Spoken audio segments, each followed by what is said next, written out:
Selamat berjumpa para pengunjung di media publikasi online. Kami adalah salah satu tim dosen dari Fakultas Telematika Energi Institut Teknologi PLN.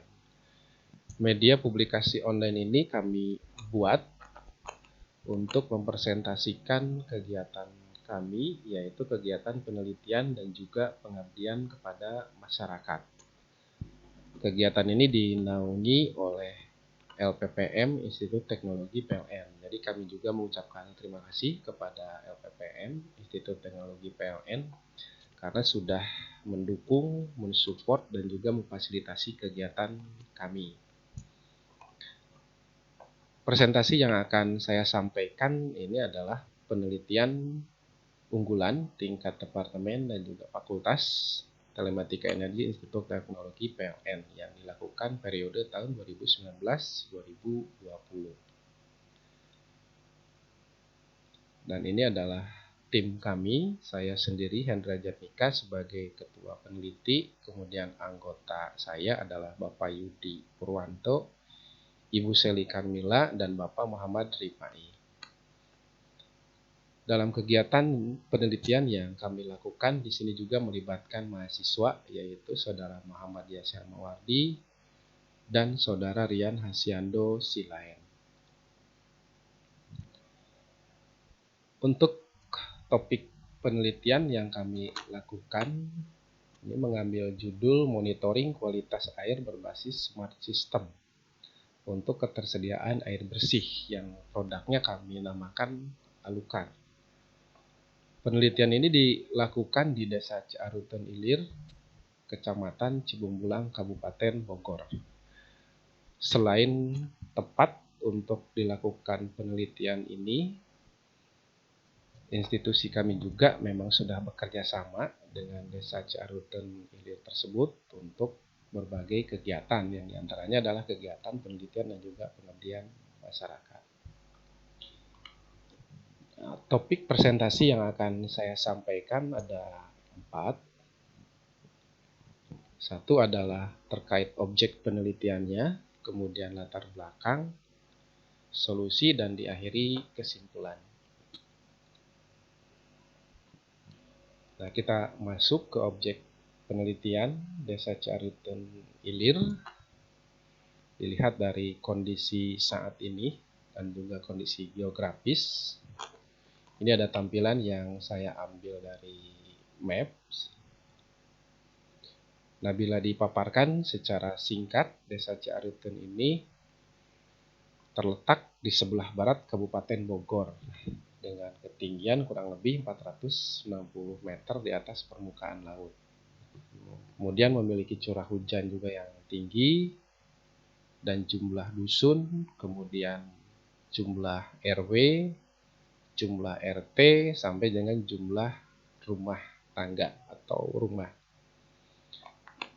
Untuk jarak cukup jauh juga dari desa ke ibu kota, ini kurang lebih 6 km. Bila lama jarak tempuh dari desa ke ibu kota, ini menggunakan kendaraan motor kurang lebih 30 menit. Nah, ini kami paparkan bila naik kendaraan motor, bila naik kendaraan mobil, kurang lebih jangka waktu lamanya itu berapa lama.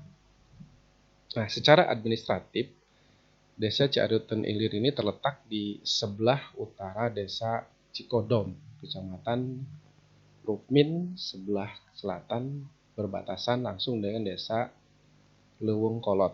Nah, sebelah barat berbatasan dengan Desa Ciujung dan sebelah timur berbatasan dengan Desa Ciampea. Nah, ini adalah letak geografis secara singkat. Nah, kemudian latar belakang yang kami ambil terkait penelitian ini apa? Nah, dari data survei yang dilakukan di sana, kurang lebih 85% masyarakatnya adalah tamatan dari sekolah menengah pertama dan juga sekolah menengah atas atau setingkat sekolah menengah atas. Tapi dilihat dari kebutuhan hidup sehari-harinya di masyarakat Desa Ciaruten tersebut masih jauh dari sejahtera, bahkan juga yang paling menonjol adalah kesulitan mendapatkan air bersih. Padahal kalau dilihat dari letak geografis, ini dikelilingi juga oleh sungai dan juga curah hujan cukup tinggi. Kemudian wilayah desa ini juga masih terbatas suplai air bersih untuk konsumsi. Sementara potensi daerah secara geografis cukup potensial untuk mendapatkan air bersih. Karena seperti yang tadi dijelaskan, karena ada sungai dan juga curah hujan cukup tinggi ya. Kemudian walaupun di sana ada sungai, nah ini juga masih kurang sehat atau tidak bagus airnya karena banyaknya sampah masyarakat ataupun dedaunan-dedaunan dari wilayah sekitar desa yang langsung mengalir ke sungai. Kemudian saat ini yang dikonsumsi oleh masyarakat setiap hari air sumur dengan kondisi air seadanya, kemudian air hujan dari penampungan ataupun sumber mata air, dan terkadang membeli air atau mengambil air dengan cara berjalan kaki. Nah, ini dokumentasi ketika kami melakukan kegiatan di sana. Kemudian ini adalah anggota kami ketika melakukan pengujian air di penampungan. Dan ini ketika melihat salah satu mata air yang dilakukan di sana yang memang ditampung. Ini juga salah satu hasil dari karya tim dosen kami yang lainnya ketika melakukan pengabdian masyarakat di sini dan juga melakukan penelitiannya dengan membuat sumur mata air ya. Nah, karena di sana dengan kata lain tingkat pendidikannya hanya sebatas sampai sekolah menengah atas mayoritasnya, dan juga kondisi air yang memang kurang layak untuk dikonsumsi, maka solusi dan atau pemecahan masalah yang kami lakukan dengan hasil survei dan hasil analisa tersebut ini adalah melihat kebutuhan terhadap memantau kualitas air dan cukup mendesak bagi penduduk desa supaya dengan adanya alat pemantau untuk kualitas air di sana, setidaknya masyarakat atau para pengguna di sana mengetahui kualitas dari air yang akan digunakan. Kenapa? Nah, karena sumber mata air menjadi tumpuan utama masyarakat desa untuk keperluan keluarga, baik untuk dikonsumsi ataupun untuk melakukan MCK.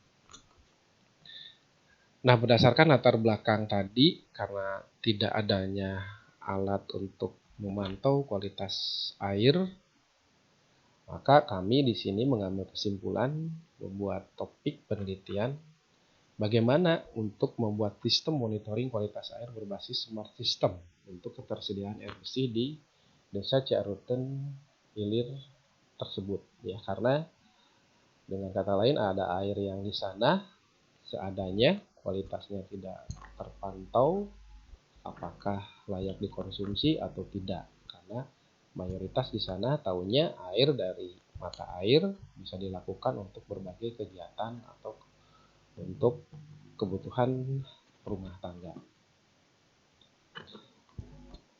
Metode penelitian yang dilakukan tim kami adalah pengumpulan data melalui observasi dan juga kajian pustaka dan juga wawancara dengan penduduk setempat di sana. Kemudian merancang bangun alat pendeteksi kualitas air, dan di sini ada beberapa komponen yang kami gunakan, ada sensor pH, sensor temperatur, sensor TDS meter, kemudian microcontroller, kemudian hasilnya nanti akan tampil di media website. Kemudian ada juga sistem klarifikasi air berbasis web juga. Kemudian pengujian sistem monitoring kualitas air. Kemudian selesai. Rancangan teknologinya ini secara singkat. Satu, ada Arduino IDE, ini softwarenya. Kegunaannya ini adalah tempat untuk pengembangan aplikasi dan untuk mengupload program ke dalam alat Arduino Uno. Kemudian XAMPP sebagai tempat pengembangan aplikasi web. Kemudian Sublime Text atau text editor untuk melakukan editing source code. Kemudian browser untuk melihat aplikasi Alucard tadi. Kemudian bahasa pemrograman yang kami buat ini ada C++, kemudian ada PHP versi 7.3.1 ya, untuk pengembangan aplikasi web dan juga untuk di Arduino-nya. Ini rancangan teknologi secara simpelnya.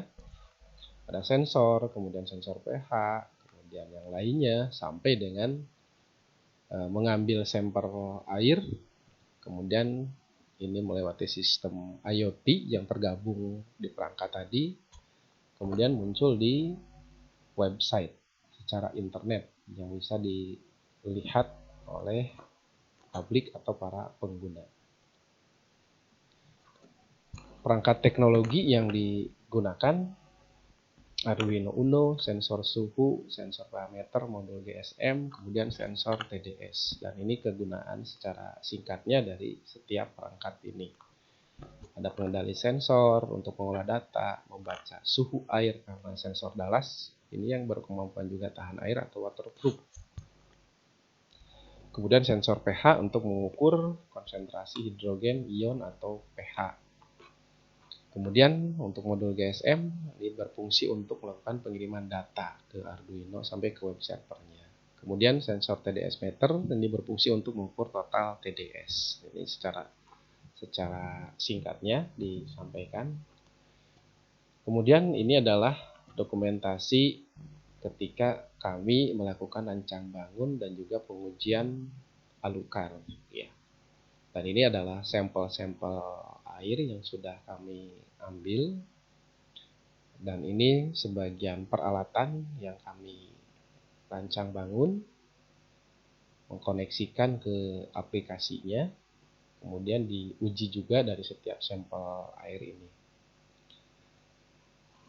Dan hasil tabel uji ini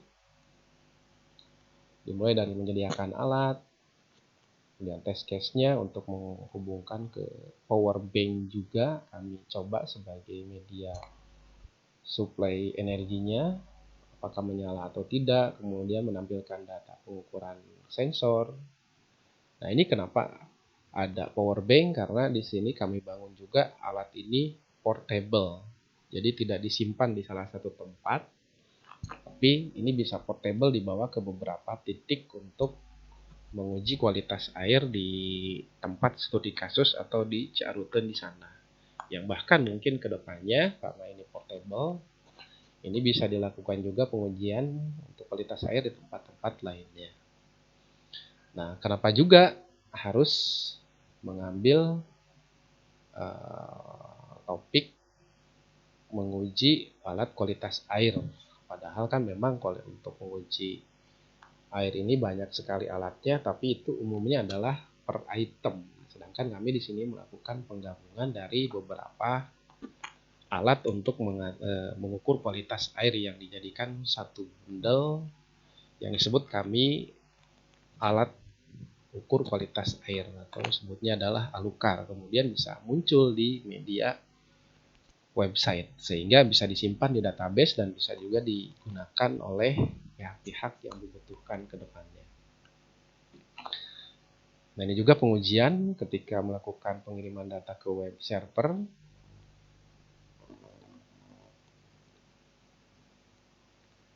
Kemudian pengujian alatnya.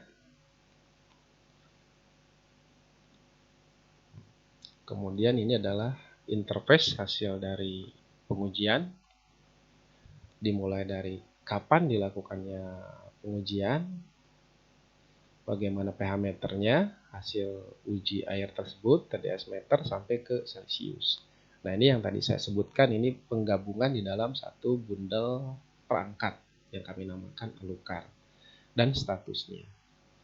Untuk status ini juga kami juga di sini berpedoman kepada umumnya berapa ukurannya dan juga berpedoman kepada Permenkes ya untuk hasil dari kelayakan air tersebut. Nah, ini adalah tampilan dashboardnya dan tampilan hasil pengujian. Ini view detailnya, bisa diklik ketika di aplikasi nanti. Ini tampilan bila minimize atau di handphone.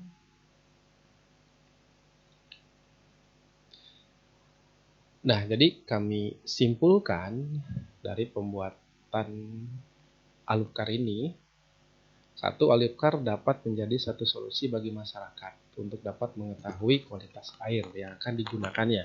Apalagi ini bentuknya portable. Kemudian database-nya pun ini akan mampu memprediksi kualitas air di musim-musim atau waktu-waktu tertentu di suatu daerah, karena dapat tanggalnya, tanggal berapa dilakukan pengujian tersebut, karena kan dipengaruhi cuaca dan juga keadaan geografis. Bisa tanggal sekarang misalkan hasilnya apa, 1, 2, 3 bulan ke depan mungkin nanti hasilnya apa. Tetapi akan ada record yang tersimpan di database. Kemudian pengembangan Alucard juga ini kedepannya dapat dilakukan dengan menambahkan fitur-fitur lainnya. Jadi selain dari 3 fitur tadi yang digabungkan ke dalam salah satu alat, bisa juga dikembangkan dengan adanya sensor-sensor lain sehingga memperkaya dari perangkat tersebut. Nah, itu adalah kesimpulan yang kami buat ya. Dan ini adalah daftar pustaka yang kami ambil dalam membuat penelitian ya.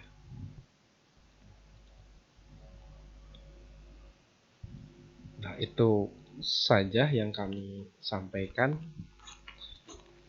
dalam karya ilmiah yang kami buat.